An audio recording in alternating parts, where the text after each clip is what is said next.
मजलिस 1 ईमान के बारे में। मजलिस अव्वल में ईमान का जिक्र हुआ। अब पैसा ने ज़बान मुबारक से फरमाया कि हज़रत अब्दुल्ला बिन अब्बास भी वो रवायत करते हैं कि पैगंबर खुदा ने फरमाया कि ईमान बरहना है और इसका लिबास परहेज़गारी है और इसका सिरहाना फ़क्र है और उसकी दो अलम है और इस बात की शहादत ला नले नलुया अल्लिया मायमुएदसावला पर ईमान है। और अपने कहा, ए मुसलमानों, ईमान कमोबेश नहीं हो सकता और जो शख्स इनकार करता है वो अपने आप पर जुल्म करता है। फिर फरमाया कि नबी करीम कम के लिए हुक्म आया कि जाओ काफिरों से जंग करो इस वक्त तक कि कहीं ला अलिले मरसिविल अलिले नहीं है कोई माबूद मगर अल्लाह और हम सकाम खुदा के भेजे हुए हैं जो नबी वर्सिविल खुदाई हमने काफिरों से जंग की। उन्होंने गवाही दी कि खुदा एक है।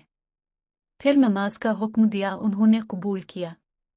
फिर रोज़ा, हज और ज़कात का हुक्म हुआ, ये भी उन्होंने कबूल किए और खुदाए बुजुर्ग और बुलंद पर ईमान लाए।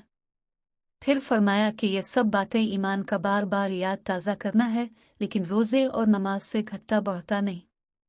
इस वास्ते कि जिसने नमाज के सिर्फ फ़र्ज़ों को ही अदा किया हो और उनमें किसी किस्म का नुकसान न किया हो, खुदा ताला इसके लिए हिसाब आसान कर देता है। और अगर फ़र्ज़ों में किसी किस्म का नुकसान किया हो तो खुदावंद ताला फरिश्तों को हुक्म देता है कि देखो, इसने कोई दीदा और दानिस्ता नुकसान नहीं किया और इबादत की है तो फ़र्ज़ों के एवज़ इसे शुमार कर लो। और अगर उसने फ़र्ज़ भी पूरे अदा न किए हों और न ही कोई फाजला इबादत की हो तो वो दोज़ख के लायक होता है, बशर्ते कि खुदा की रहमत रसूल अल्लाह की शफात न हो। लेकिन अहल शर का कौल है कि जो शख्स फ़र्ज़ का मुनकिर है वो काफिर है, लेकिन ईमान की असलियत में कमी बेशी नहीं होती।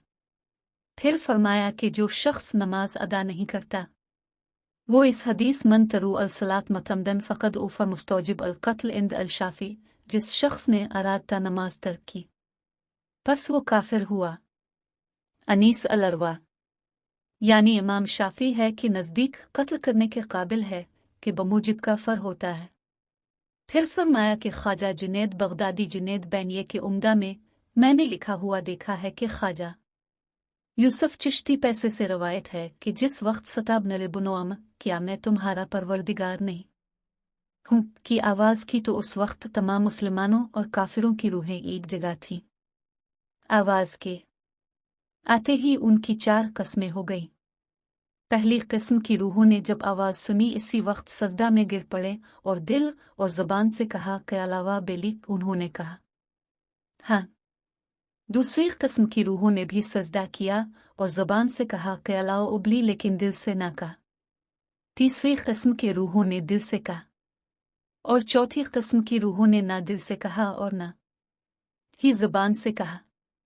फिर ख्वाजा साहिब है ने इसकी तफसील यूँ फरमाई कि जिन्होंने सजदा किया और दिल और ज़बान से इकरार किया वो औलिया नबी और मोमिन थे, और जिन्होंने ज़बान से कहा और दिल से न कहा वो उन मुसलमानों का गिरोह था जो पहले मुसलमान होते हैं और मरती दफ़ा बेईमान होकर दुनिया से जाते हैं। और तीसरी किस्म जिन्होंने ज़बान से न कहा लेकिन दिल से कहा वो ऐसे काफिर थे जो पहले काफिर होते हैं बाद में मुसलमान हो जाते हैं। लेकिन चौथी किस्म जिन्होंने न दिल से कहा और न ज़बान से, वो काफिर थे जो पहले ही काफिर होते हैं और बाद में भी काफिर ही होकर दुनिया से गुजर जाते हैं। जब इन फ़वाइद को ख्वाजा साहिब ही ने ख़त्म किया तो आप याद इलाही में मशगूल हो गए और दुआ गो वापस चला आया। अलहमदाल लियन उएले ज़ेलनुए।